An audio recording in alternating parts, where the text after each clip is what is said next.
Good afternoon. Good afternoon. Good afternoon. My name is Rebecca Shi, and I am the Executive Director of the American Business Immigration Coalition. And we're so honored to be here, hosted by my Senator, Dick Durbin. Let's give him a round of applause.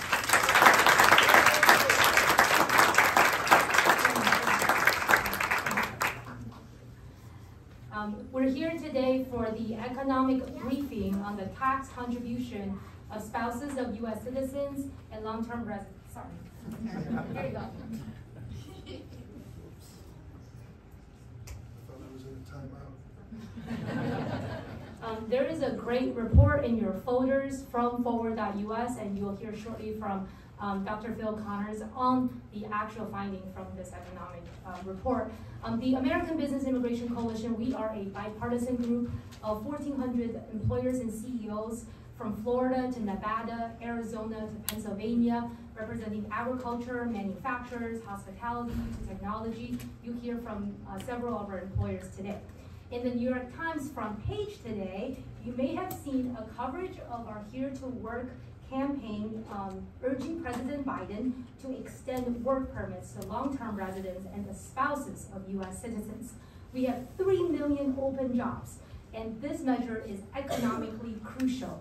We were inspired by what the president has been able to do and so grateful, granting work permits to 1.4 million new arrivals who came here over the last 8 to 12 months.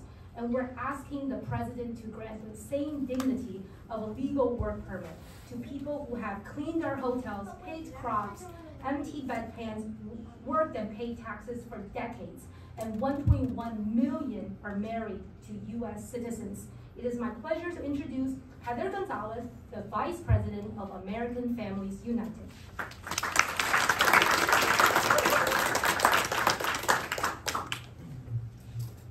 Good afternoon, and thank you for being with us today. My name is Heather Gonzalez. I'm the Vice President of American Families United, and I live in Powell, Ohio. We represent 1.1 million U.S. citizens across the country whose spouses are facing separation. The system doesn't work for U.S. citizens like me, and it doesn't work like you see in the movies. You do not marry an American citizen and automatically get a green card. We have members whose spouses were already deported, or they have left the country and are now stuck trying to find a path back. We are U.S. citizens. We are your neighbors, your friends, and your colleagues. We are U.S. citizens fighting for our undocumented spouses. President Biden, we are tired and frustrated of being left out, and we are not giving up. We have launched national campaigns across the country protecting American families with U.S. citizens and business leaders in events in California, Colorado, Wisconsin, Pennsylvania, Ohio, Michigan, Arizona, North Carolina, and Nevada. And we are growing, and we have a growing letter with 3,000 signatures asking President Biden to act now. No U.S. citizen should be forced to choose between their country or their spouse. We believe our spouses and parents of our children should be treated as generously as any new arrival has been. Some of us have been living this life in limbo for decades and more. President Biden, follow through on your promise and bring long overdue relief to Americans in mixed status marriages with the power of your pen. Thank you. And now I'd like to introduce AFU member Geraldo from Illinois.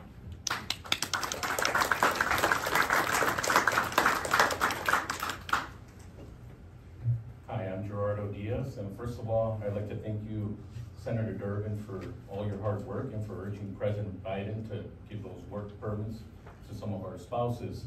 And I am a blue-collar American, born and raised in Aurora, Illinois, and I am proud to be an American. However, I am very tired of waiting on President Biden to act on reuniting our American families like mine. He has the authority, he has the power to do that. And we are urging President Biden to act, because there's families like mine that have gotten separated. Me and my wife have been married for 11 years, and in the due process of immigration status change, we were separated, and now we've been separated for over 2 years now. I haven't seen my children in 2 years. So I'm asking for President Biden to please act. And I am also urging you, Senator Durbin and your colleagues, to continue to push that, because there's over 1 million of US citizens that are being affected. They have to hide in the shadows because they're worried about their spouses getting separated from them. So once again, thanks for all your hard work, but we'd like to ask President Biden to keep, or to actually act on reuniting our families. Thank you.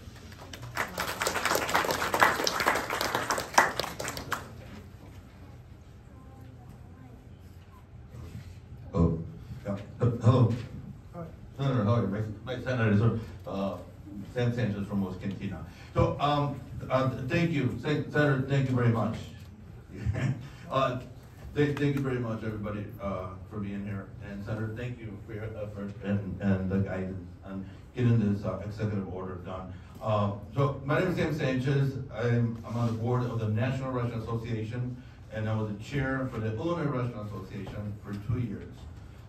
We seen millions of people come across the border, and 1.4 million got work visas, or leaping over millions of Mexicans who've been here for decades.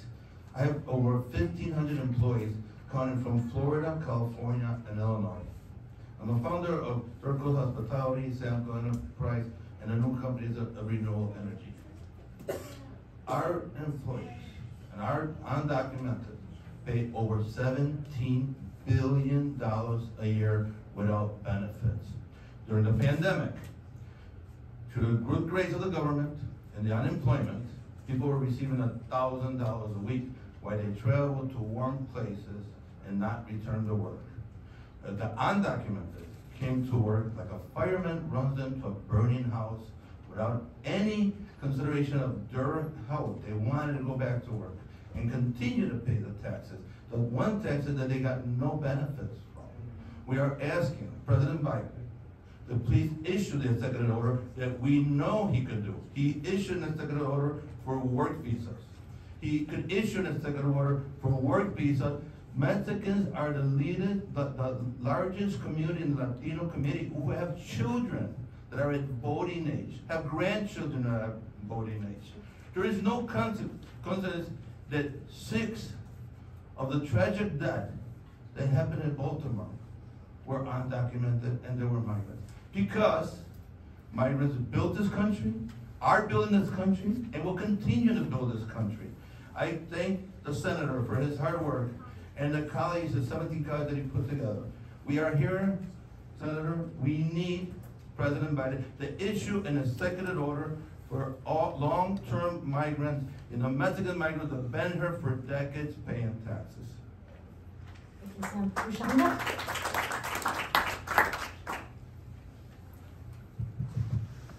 Good afternoon. My name is Rushanda Williams. I saw you in the airport yesterday and said hello. I'm a proud member of the Hospitality Workers Union, Unite Here, Local 1, out of Chicago, Illinois. I serve on the executive board of the Illinois AFL-CIO, and I thank you again, Senator, for all of your hard work, for bringing us together today, and for always having our backs as working families. Before I worked in hospitality, I spent over a decade of my life serving kids, working for agencies like the Department of Children and Family Services. I've seen the pain that comes with children when they are separated from their parents, regardless of the circumstances. As a daughter of a single mother, I know how hard it is to not have a parent or both parents around.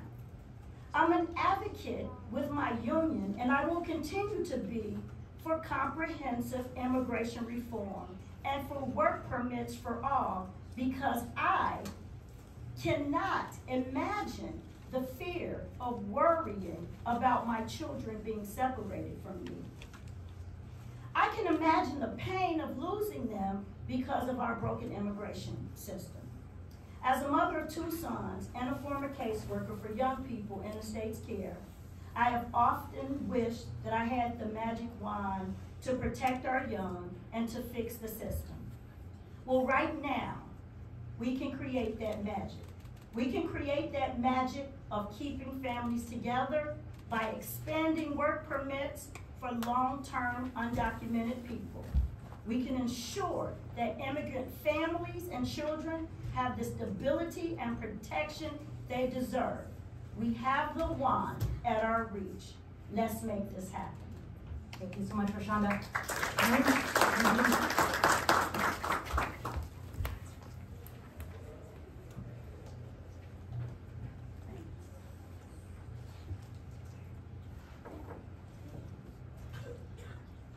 Good afternoon. My name is Karen Kent. I'm the president of Unite Here Local 1, Chicago's Hospitality Workers Union. Local 1. I would like to thank Senator Durbin for convening this gathering and for his steadfast leadership on behalf of working people in Illinois and on behalf of our union. We really know your heart, Senator. Our union represents thousands of hospitality workers in Chicago. Our members work at stadiums, airports, hotels, convention centers, and they are majority women, people of color, and immigrants from across the globe. Often, newly arrived immigrants find their way to the hospitality industry as part of their first job, and through the years we have welcomed immigrants from all over. We've seen waves of Bosnians, folks from the Sudan, from Somalia and China, to name a few. Unite Here, my union and our international union, which I'm also here on behalf of, has been on the front lines of immigration and organizing immigrant workers for years. We regularly negotiate contracts with language that protects, specifically designed to support and protect immigrant workers, because we believe that immigrant rights are worker rights. There is no doubt that the immigration system is broken, and we need comprehensive reform to fix it. And our union has advocated for such reform for many years. We have never wavered in that. Because in addition to a union card, we believe the best protection for immigrants is a green card. And we support expanding work permits for long-term undocumented individuals, because it's an important step to help immigrant workers be more secure in their workplace and to provide stability among immigrant families. We will no doubt continue to push for work permits for all, for comprehensive immigration reform and justice for all immigrants. And we will continue to organize the union, because in addition to a green card, the best protection for immigrants is a union card. Thank you. Karen, for your leadership. Mariana.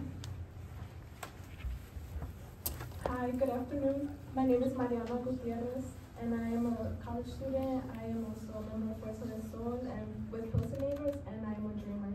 And I want to thank Senator Durbin for being here today and for always fighting for our communities, and I hope that other Democratic senators will join forces with my Senator Dick Durbin to urge President Biden to act. I've been in this country, in the United States, since I was 7 months old. And for the past 22 years, I've been living in Chicago. This country is my home. I have been integrated into the American culture, and yet I'm constantly told I do not belong. Despite dedicating the past 4 years pursuing my education, I am prohibited from working in a public accounting firm. The absence of a work permit hinders my ability to secure scholarships that will fund my master's program and prevents me from engaging with future employers. My parents have also been here for the past 22 years. They work in factories and as truck drivers, but but struggle with finding good paying jobs with benefits. They work these jobs to ensure a family can make ends meet, just like any other person in this country. A work permit would give me and my parents access to better jobs, and it would allow me to pursue my dreams and live out my full potential becoming a CPA. I'm here today to urge President Biden to use his executive authority to grant my parents and dreamers like me work permits and the right to achieve our American dream.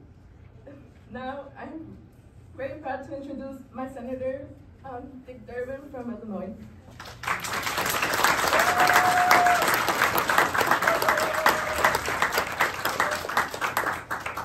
How can you tell the difference between newbies and old guys like me? The new ones read from their phones. I have something called paper. But I'm not going to be reading this speech. I'm going to speak to you about some realities because I think we all understand what the challenge is, but I want to put it in perspective of why you're coming to Washington and being part of this message now is important. This afternoon, just 2 hours ago, we had an historic event on the floor of the United States Senate. The House of Representatives sent over articles of impeachment to remove from office the Secretary of the Department of Homeland Security, and you all know who he is. I see my friend Alex Padilla. Alex, come on up here. Senator from the state of California, senior senator, member of the Senate.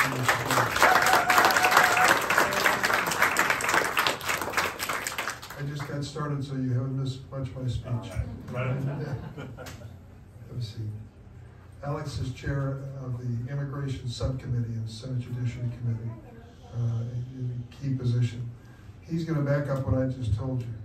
What we had happening up on the floor of the Senate 2 hours ago was an effort by the Republicans in the House of Representatives to denigrate the efforts of this administration in immigration, and to do it on a personal basis against Secretary Mayorkas. It happens rarely in the history of the United States that articles of impeachment are sent over from the House to the Senate.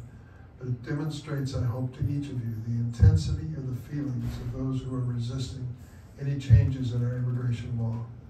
We have colleagues in the Senate, we can name names between us, we know them well, who don't want one more immigrant in the United States. Not one, not one. Their feelings are that the immigrants have not been a positive part of our country and won't be a positive part of our future. They are wrong. They've always been wrong. They were wrong when my mother was carried off the boat in 1911 in Baltimore when she immigrated from Lithuania. They're wrong today for all the people who are here, proving every single day by their commitment to hard work, to family, to faith, that they want to be part of this nation's future, and they should be. America is a nation of immigrants, you know that. Thank God it is. Where would we be today without immigrants who came to this country? And the future of our nation is wedded to immigrants as well.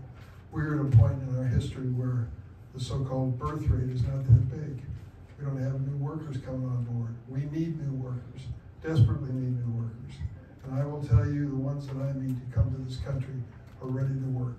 They don't ask me, where's the government welfare office? They ask me, where can I find a job and how soon can I start to work? Now, I believe in these people and I believe in what they brought to this country. But I also understand the situation that they have created where many people have said, what about us? We've been here for a long time. 11 million undocumented people in this country. We raised our families. We may have overstayed a visa to start with, but our children are all American citizens. We go to work every day and sometimes we get paid for it and sometimes we don't. Sometimes we get the real wages and sometimes we get nothing. And we're paying into not only federal taxes to the tune of $8 or $9 billion a year, but also into Social Security, a system we don't belong to. We pay $11 billion a year as undocumented workers in America into Social Security. We know that if we went forward and made these people, the undocumented, citizens of this country, and they were given the opportunity to pay what they really should pay, there'd be another $5 billion coming into our treasury. So for our country, it's not only workers, it's also the future of Social Security. It's also our situation with our deficit. From a fiscal point of view, I can make a strong argument. There's an even stronger argument as far as I'm concerned. And it comes right down to the fact that we have a president of the United States who agrees with our position on immigration.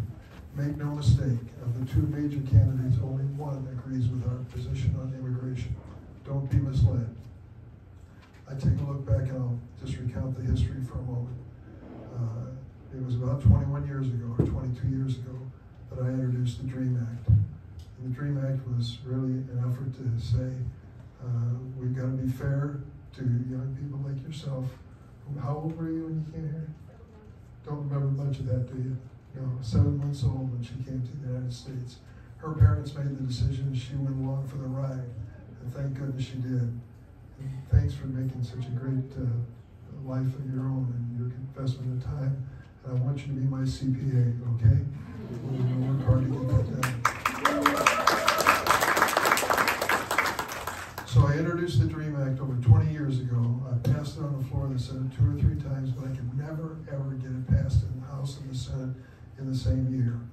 Lucky for me, a senator was elected in Illinois by the name of Barack Hussein Obama. And Barack Obama came to the Senate and said to me, Durbin, I want to be a sponsor of your DREAM Act. I said, glad to have you, Senator. Well, he not only was a sponsor of the DREAM Act, he went on to run for higher office. We all know that well, and he won. And as a consequence, I reached out to him, and I said, if I can't pass the DREAM Act and make it the law of the land, what can you do, President Obama, as President of the United States, to give some fairness and justice to these young people who would be protected by the DREAM Act? It took me a year. I sent one letter one year, and the next year I sent a letter signed by 22 senators asking for the same thing. And at that point, the Obama administration was ready to act, and they created DACA. That was created by President Obama by his executive order. And 780,000, at least 780,000 people have been protected because of DACA. Now, DACA is not permanent and it's not predictable, and we don't know what's going to happen in the court next week, next month, or next year. So we want to do things that are real comprehensive immigration reform. If we hadn't had the courts stop during the Trump administration, stop the applications for eligibility for DACA, we would be over 2 million today. So there are many who are eligible and haven't had their chance. The point I'm getting to is DACA was a presidential creation when we couldn't pass the law. We are in the same position now, as far as I see it. We don't have the votes in the House of Representatives to pass immigration reform. We don't have the votes in the Senate to pass immigration reform. So we have joined 18 of us in appealing to President Biden to do what he can do, as I asked President Obama. And the thing that I focused on, and I think for obvious reasons, is the spouses. The spouses of those who are citizens of the United States, but for a variety of reasons have undocumented spouses. 1.1 million, I'm told, maybe it's larger. And there is sympathy in this country, obviously, for these people to unite their families without fear of a knock on the door and deportation. So the point I'm making to you is this is a valid effort. It is grounded in history with the creation of DACA out of the DREAM Act. This notion that we would expand the legal ability to work for the spouses of those who are citizens of the United States who are undocumented is a reality. It is good for our country. We need it now. But we're up against it. We're lucky to have Senator Padilla on our team. He is working hard, and he certainly, being from the state of California, knows this issue as well as anyone. And I want to thank him for joining us today. Why don't we let him say a few words? Alex Padilla, Senior Senator from the state of California.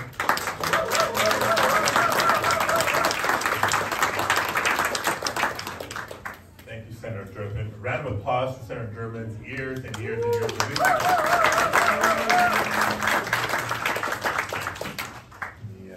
I want to thank all of you for, not just for being here today, but for your tenacity, for your activism, and for not giving up. We're going to persist until we finally achieve the comprehensive immigration reform that we need. But we know that in the meantime, we've got to still make progress in any way that we can. I got to tell you, I've been part of a lot of conversations about immigration and modernizing our immigration laws in the Capitol. But this one is actually an encouraging one, right? This is a positive one for folks who are committed, who understand it, and are not giving up. As you've heard today, our communities, our economy, our nation would not be what it is today without the contributions of immigrants over the course of generations. And I'm proud to say that my family's part of that story as well. My mom and dad came from Mexico in the 1960s.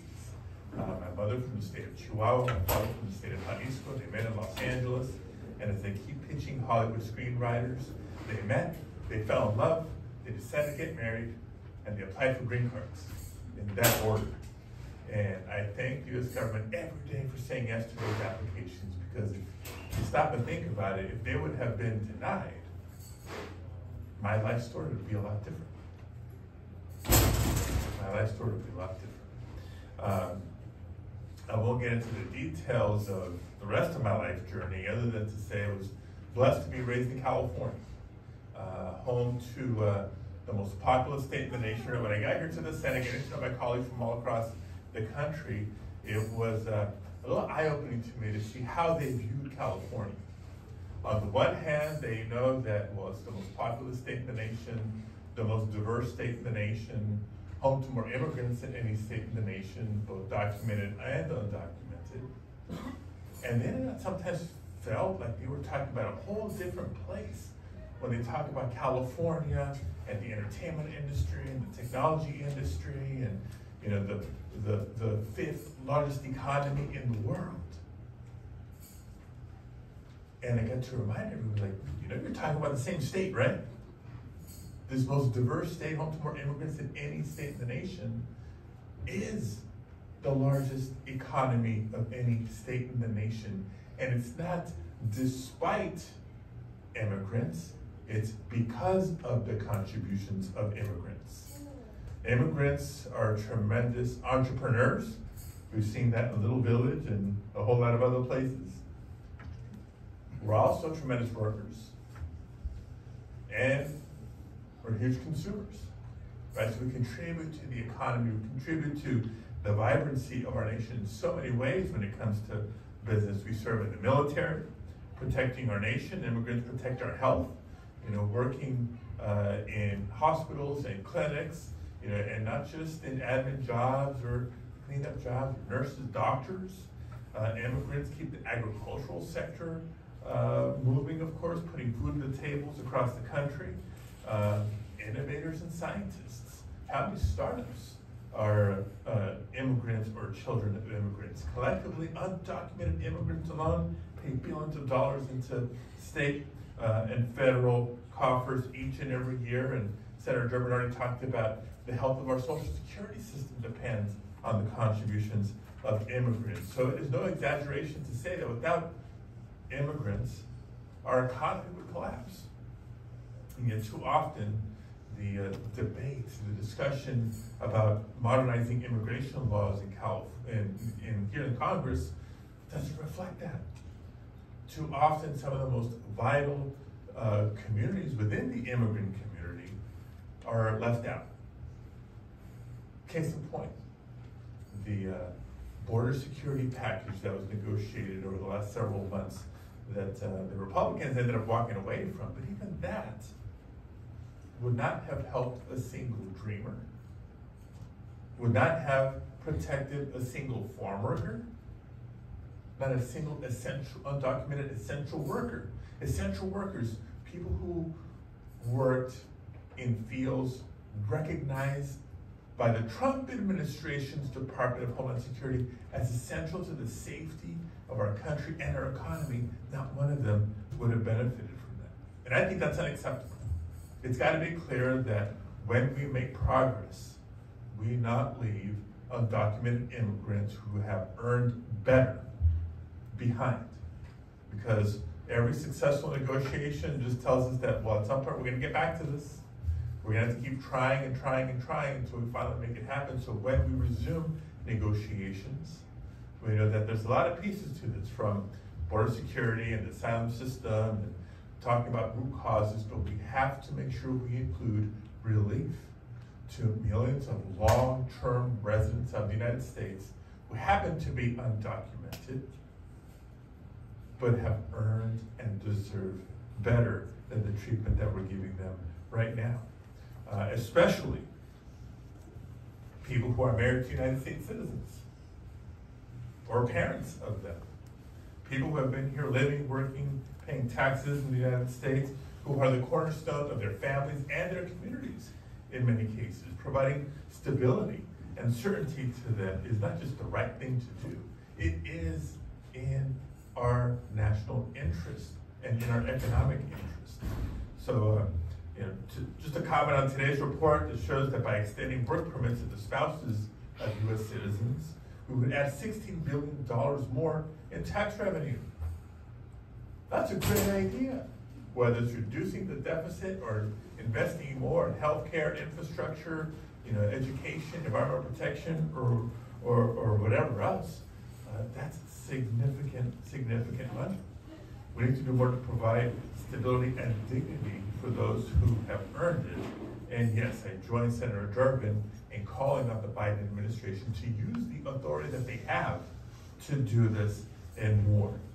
And while we push for the president to exercise his executive authorities, we recommit to the long-term efforts here in Congress, the legislative process, to provide citizenship for essential workers, a pathway to citizenship for the millions of long-term U.S. residents, and more dignity and respect for them and their families. So thank you all again for having me. Thank you for your advocacy. Let's keep up the fight.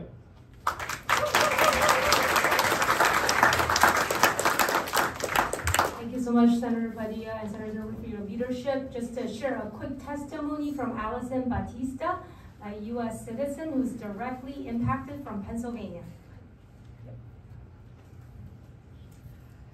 Good afternoon. My name is Allison Batista. I'm a board member of American Families United, and in that capacity, I have worked closely with AVIC on expanding work permits for long-term immigrants because of how impactful that will be for me and American families like mine. I am a U.S. citizen from Philadelphia, Pennsylvania, and I'm a former Spanish teacher in the Philadelphia public school system. My husband and I own a small commercial and residential construction company in Philadelphia.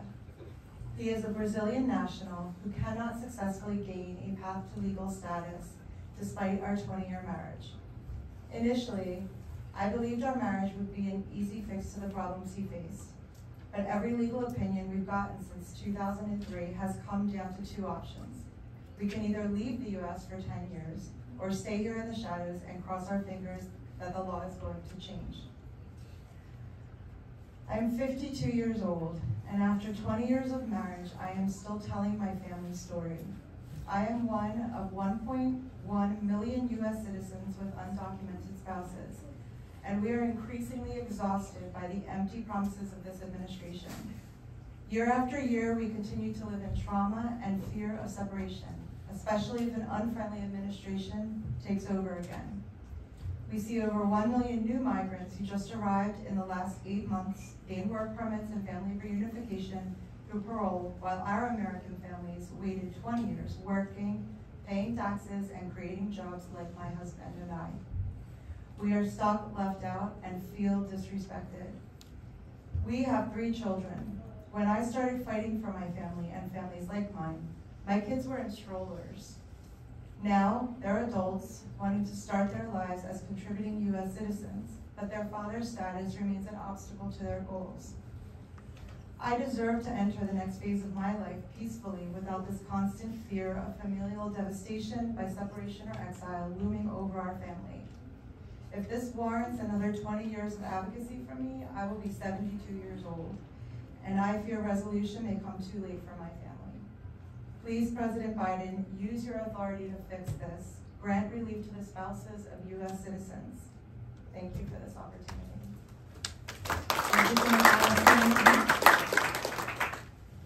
Thank you. Thank you, Senator, for being here. My name is Matt Teagarden, and I'm CEO of the Kansas Livestock Association. President Biden, ranchers, cattle feeders, and dairy producers can't find the workers that they need. We need to fix the workforce crisis. I urge you to grant work permits to long-term immigrants across the country who have worked and paid taxes for years. As someone who represents 5,700 livestock producers in Kansas, I can tell you the lack of farm workers is a key driver of sticker shock at the grocery store.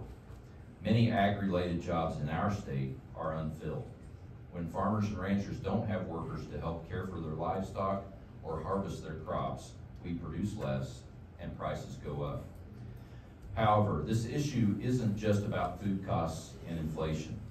Our ability to feed ourselves is in peril as we shift to becoming a nation that relies more and more on imports of agricultural goods.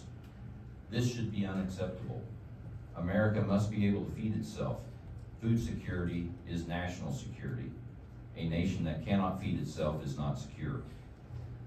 Long-term immigrants are already making invaluable contributions to agriculture, and many more have the skills to fill the gaps in our workforce and would do so if given the opportunity of a work permit.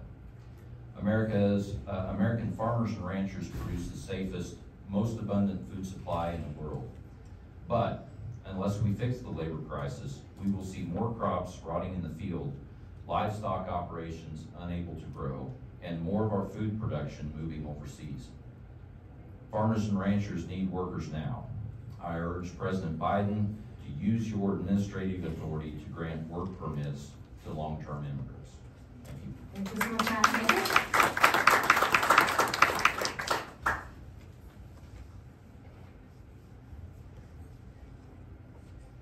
Hi, my name is Megan. I live in Wisconsin and am also a U.S. citizen in a mixed status marriage. Though I live in Wisconsin, I've always worked in Illinois and am very grateful for Senator Durbin's leadership. I'm hopeful that my Senator Tammy Baldwin follows his lead. I met my husband when I was 20 and now I am 40. We still have no path forward under current immigration policies, very similar to our organization's other members. We have 2 kids now. I have a career that I love. I live in a city that I grew up in, not far from my parents. My husband has worked in multiple industries that IBIC represents here. Despite all this, my family can be separated, or I can be forced to leave my country, just like thousands of other U.S. citizens. These are the immigration policies that are actually hurting U.S. citizens. And 6,000 Wisconsinites are in the same situation as me. So if everyone could just think for a moment, if your family were separated, had to separate, or were forced out of the country, how many people do you think you have in your life that would be upset? Like 50, 100, more? That's how many we each have too. Multiply that number by 6,000 and you have the real number of impacted Wisconsinites. Frankly, I am shocked that President Biden hasn't taken the issue of family separation of U.S. citizens seriously. He has the authority to act and provide our spouses with work permits and protection from separation. Families in Wisconsin and elsewhere are asking for President Biden's help today. Thank you so much.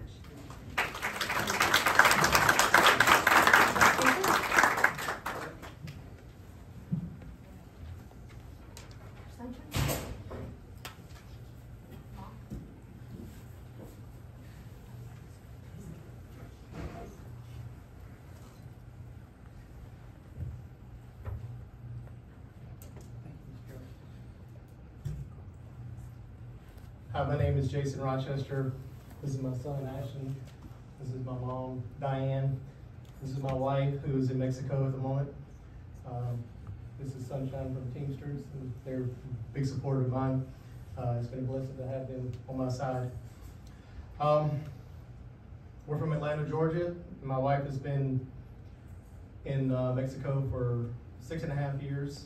We've been married for 17 years. 6.5 of those years we've been separated. Ashton has had to live over half of his life with his mom in Mexico. Even at the age of 5, when he had to endure cancer and all of its devastating side effects, he couldn't have his mom with him. Ashton's childhood is anything but normal. All of his important milestones are celebrated with both happiness and sadness.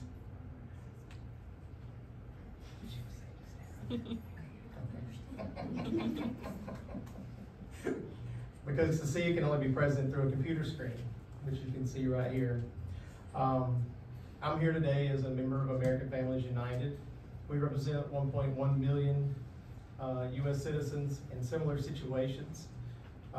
We're here to urge President Biden to use his existing legal authority to pass work authorization paroles for families like mine,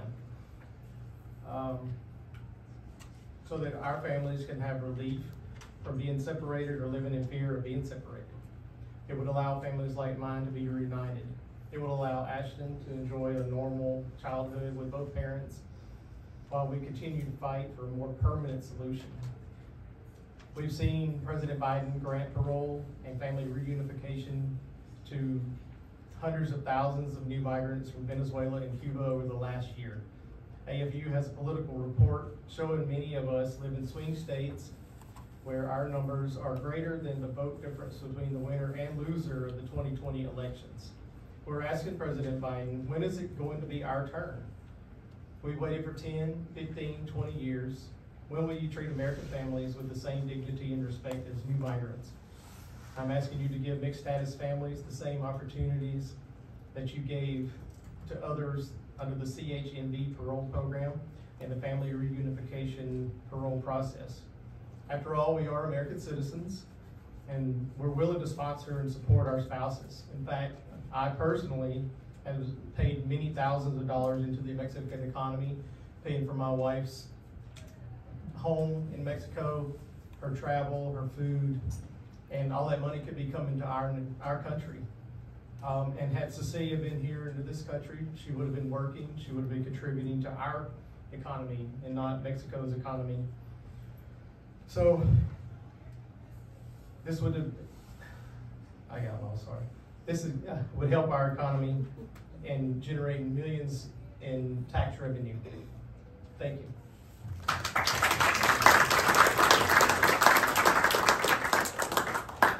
Lisa?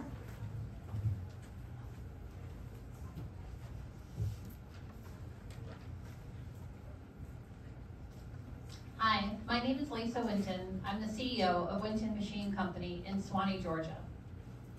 25 years ago, my husband George and I started our business in the basement of our home, the American Dream. We are proud to build sophisticated manufacturing systems right here in the United States. But we desperately need more workers. We talk about manufacturing and the growth here in the United States and bringing back and reshoring. We need the people to fill those jobs. If we're going to continue to grow and thrive in the coming years and to get these workers, we need President Biden to use his authority under current law to extend work permits for immigrant workers who have been contributing to the U.S. economy for years. I appreciate Senator Durbin's leadership in this issue, and I'm glad that my Senator, Raphael Warnock, signed on to his letter urging the President to grant work permits to a critical group of immigrants who could possibly oppose enabling American families to work and pay taxes. Across the state, the labor shortage is being widely felt. The United States Chamber of Commerce has ranked Georgia more severe when it comes to labor shortages. We currently have 54 workers for every 100 open jobs.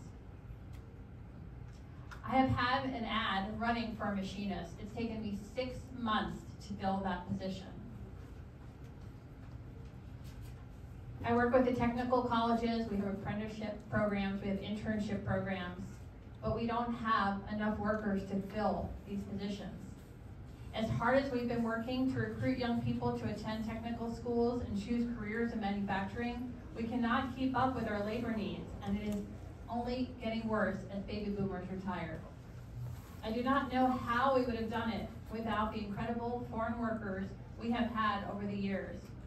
Our very first employee, Tron, came here as a refugee from Vietnam and is still with us today, 25 years later. He's father to a son who was an intern for us, who's now an engineer. There are countless immigrants eager with deep roots in our communities who are ready to work, yet constrained by the immigration reform gridlock in DC. Unlocking their labor power via work permits is a practical solution President Biden can activate right now. President Biden encourage you, grant workforce authorization for long-term immigrants, keep manufacturing here in the United States, and fill our factories with workers. Thank you. Amanda?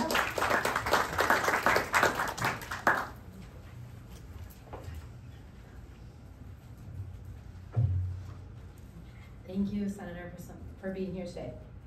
My name is Amanda, and I'm representing the 17,000 U.S. citizens who have undocumented spouses from the state of Michigan. I have been married to my husband for almost 9 years. We have 2 kids together who are currently here with me. They're in the back. We have been dealing with my husband's immigration issues for years.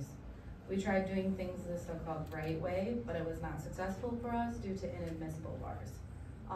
He was denied his return to the U.S. with our family after his consular interview in Mexico. We suffered a lot over the years. At the beginning of 2023, I got a call from my husband's family in Mexico letting me know that he had an emergency and needed help. It turned out that possibly due to the stress of the situation, my husband suffered a brain aneurysm and needed emergency brain surgery. I was thousands of miles away and completely helpless. I picked up my life and immediately went down to the remote part of Mexico where he had been living to be at his bedside. I'm grateful that he has fully recovered now, but even in this circumstance, we were unable to get any type of relief. Thankfully, my husband is here with us in the U.S. from other legal channels, but this does not fix the problem due to inadmissibility bars. This still means that we live in fear of any laws that might change. We are now asking President Biden to give our spouses work permits because this directly impacts 1.1 million of Americans who have undocumented spouses. Thank you.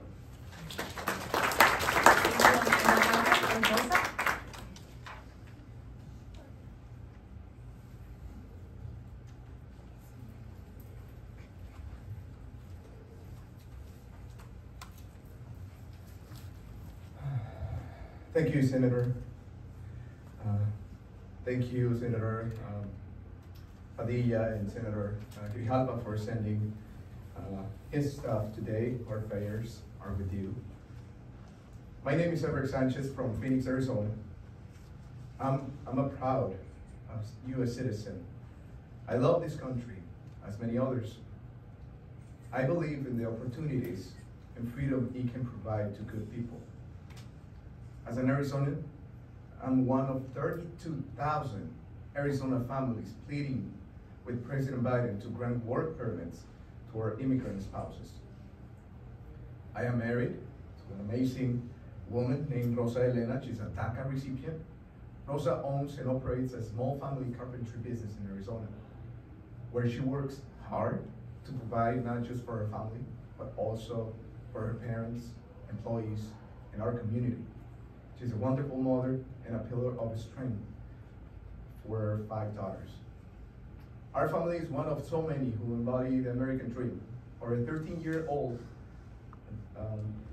recently had the chance to perform with her mariachi band at the White House. I never imagined that our broken immigration system will threaten to separate my family because of outdated laws. Rosa could be forced to leave our children, our home, our community behind. We came to Washington, D.C. to try to fix this problem and keep our family together, to help other families.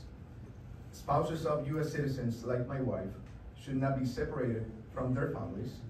America can help by granting affirmative relief now.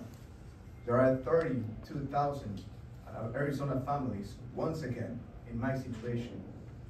I am hoping my Arizona Senators Mark Kelly and Kristen Sinema can follow Senator Durbin's leadership in fighting for Arizona families by demanding that President Biden can grant work permits to spouses of U.S. citizens.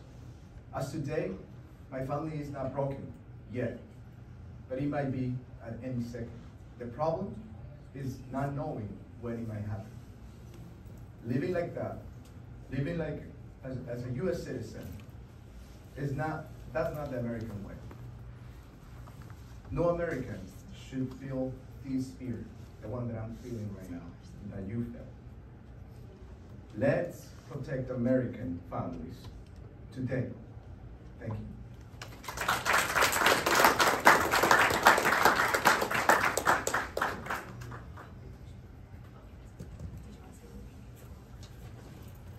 This means I have to go.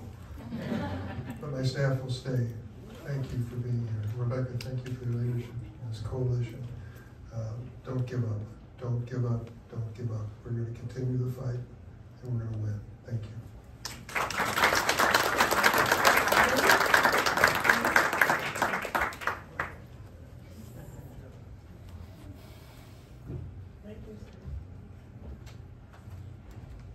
Hi, my name is Lily Williams, and this is my son Ian.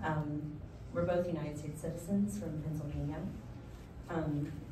I'm married to a wonderful Honduran man, and I have been for about 14 years. One of the things we're tired of is waiting for the administration, President Biden, to act for American families like mine. Our ask to President Biden is that he please grant my American Pennsylvania family the opportunity to live in safety, to grant my husband and all spouses of U.S. citizens a work permit. My husband and I fell in love and got married. We had a son, and now we have another one on the way. We became first-time homeowners a couple of years ago. We've owned 3 businesses together, a cafe, a coffee shop, and now a landscaping business.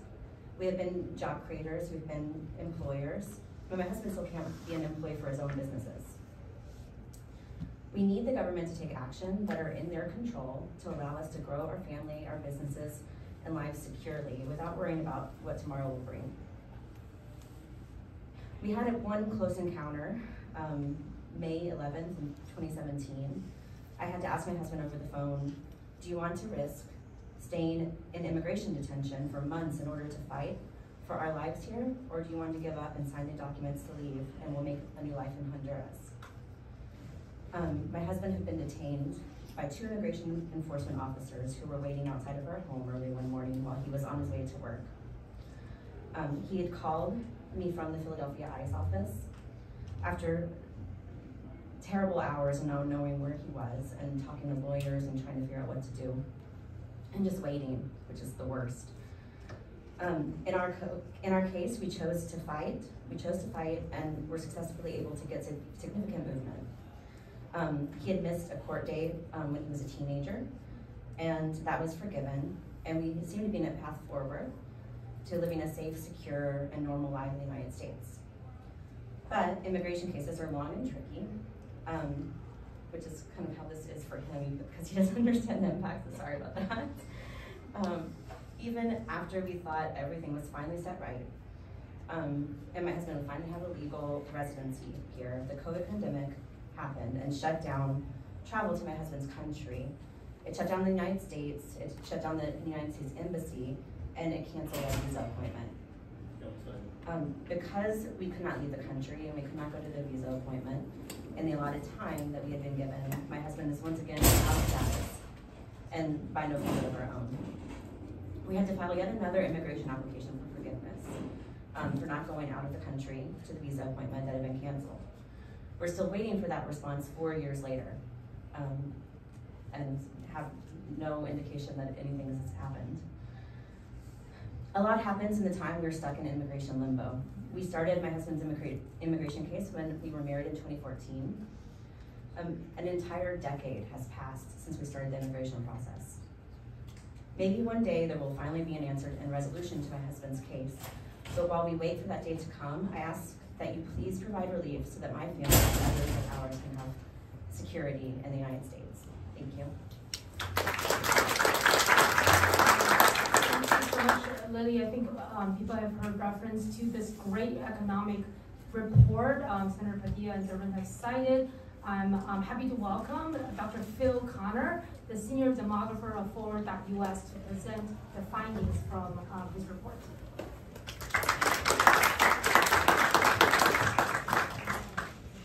Hello everyone, I am Philip Connor, Senior Demographer at Forward.us, and today I'm here to present the economic impact case for extending parole in place to undocumented spouses of U.S. citizens.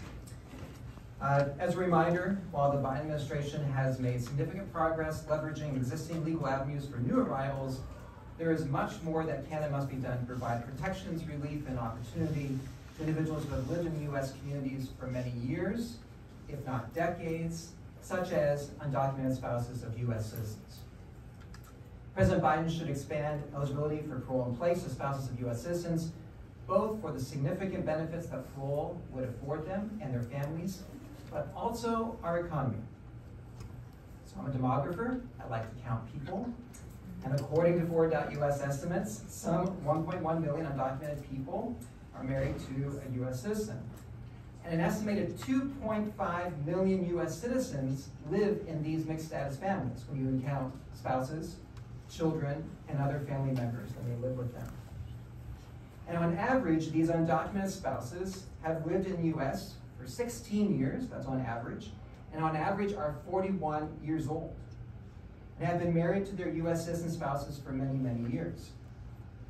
As already mentioned today, some 90,000 of these undocumented spouses are DACA recipients. An overwhelming majority have high school diplomas, and nearly half have some amount of college education. Now, these individuals having lived in the U.S. for several years, undocumented spouses of U.S. citizens are already highly integrated into the U.S. economy. The majority are in the labor force, and the overwhelming majority of their families are living above the poverty line. More than half of their households own their own home. An estimated 560,000 undocumented spouses of U.S. citizens already work in labor-short industries, but often face barriers to being employed in positions they would be capable of filling if they had a work permit. With work authorizations, they would have greater flexibility to be able to work in positions with greater industry need, which would expand their productivity, allow new individuals to enter the labor force, and ease the inflationary pressures for everyone in the U.S. That's not all. Undocumented spouses of U.S. citizens already contribute an estimated $26 billion annually to the U.S. economy and spending power. And Forward.us analysis, however, shows that undocumented spouses of U.S. citizens would contribute an additional $16 billion annually to the U.S. economy if they were U.S. citizens, and a $5 billion additionally in combined federal, state, and local taxes if they were U.S. citizens. Undocumented spouses of U.S. citizens are also taxpayers, and each year their families pay more than $21 billion annually in federal and payroll taxes, and a further $11 billion in state and local taxes. And if we look at the previous decade, our estimates show that their families have contributed some $173 billion in federal and payroll taxes, with an additional $89 billion in state and local taxes. So, to sum up, the Biden administration should immediately expand eligibility for parole in place to undocumented spouses of U.S. citizens. It's the right thing to do for these families, but also for our economy. Thank you.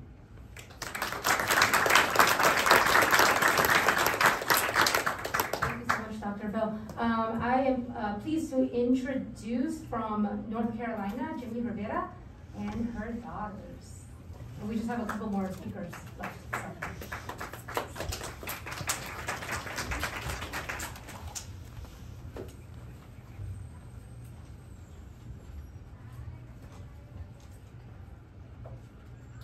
Good afternoon. My name is Jenny Rivera, and I am from North Carolina. I am a U.S. citizen, spouse of a long-term undocumented immigrant, and I'm here today to ask President Biden to act for my family, the 23,000 other North Carolinian families like mine, and the 1.1 million U.S. citizen spouses in my situation across the country. We need the President to grant work permits to our spouses.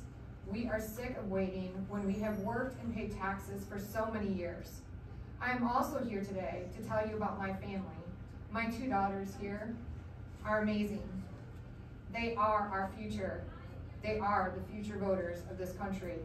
They are the reason I continue to fight to keep my family together.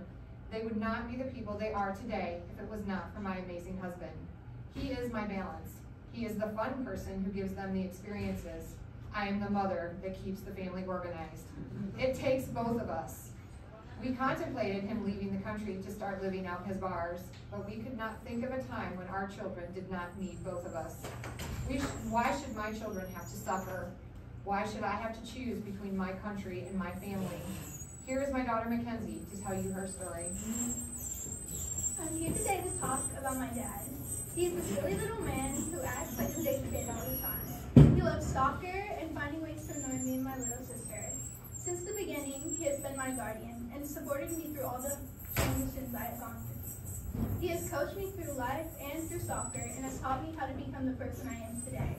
In 2020, I learned of my father's situation and the nightmare that has been of him if he was taken away. And what I daydream about every day of this nightmare. The thought of that sits in the back of my head as a constant reminder. It reminds me that my family is different. We are forever in the shadows, scared, and imagining all the what-ifs that could happen.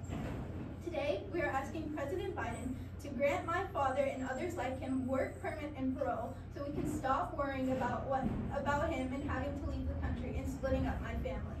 We're asking members of Congress to please urge President Biden to help our families. Thank you.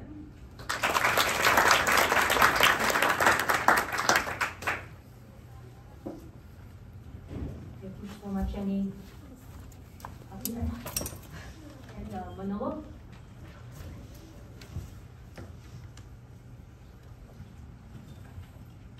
Hi, my name is Iraida Flores. I was born in Ciudad Obregón, Sonora, Mexico, and have been a Phoenix, Arizona resident for 20 years.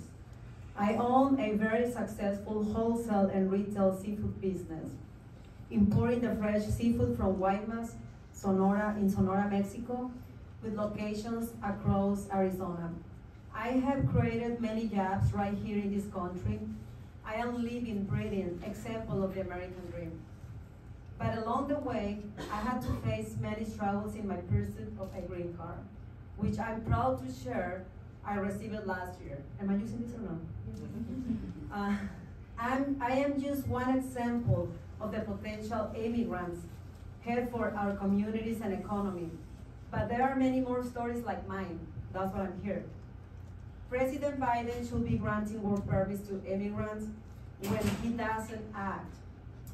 It allows state legislators like some of those in my own state to try to pass harmful, offensive legislation that force immigrant workers to live in the shadows of fear. As a business owner, I can tell you, President, we need more workers and immigrants are here to work. President Biden, you are a leader, so lead. So don't wait on others. Use your authority to grant work permits to the long-term immigrants who are fueling our economy. Thank you.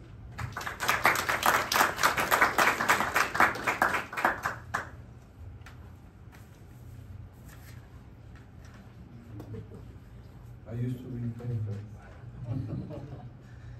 When I was a kid in South America, I learned two things about USA. One, it was the American dream.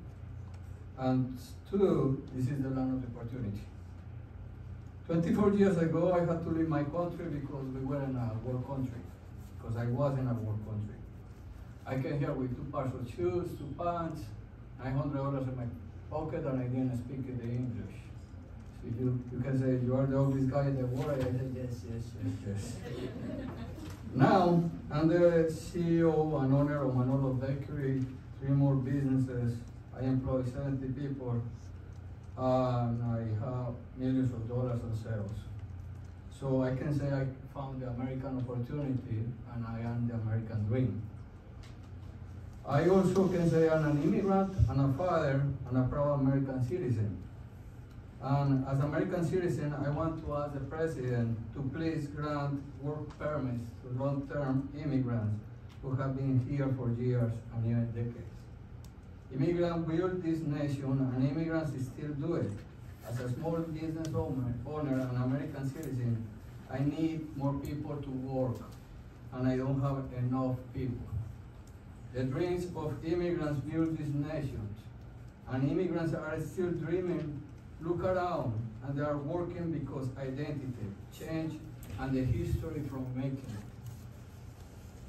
Now I speak for the millions of immigrants that was, and they are still in the shadows. They're still paying taxes and contributing to the system and contributing to this country. I know how broken our system is. I had a deportation order myself. My immigration attorney in Virginia didn't tell immigration in North Carolina, I switched states. They didn't file me for an interview, but they filed me for a deportation. So it took me years and thousands of dollars to get this situation fixed. What a waste of money, what a waste of our system. But my pain is nothing compared to your pain. You are the bravest people in the world. And I admire, I respect you, and your fight is my fight too. Thank you. And I can imagine the life.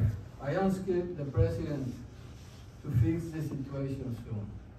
And I also asked the president if one day he's in North Carolina, stop by my bakery and eat tres leches cake and ice cream.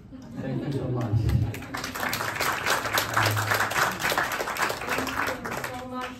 This brings a close to our program. We ask President Biden to bring this home. President Biden, you have seen this coalition, you have seen our legal memo, you have seen the economic memo, the polling that says this is supported by the American public, and it is economically important and politically smart, and you have the power to act. Please act now. Thank you all very much.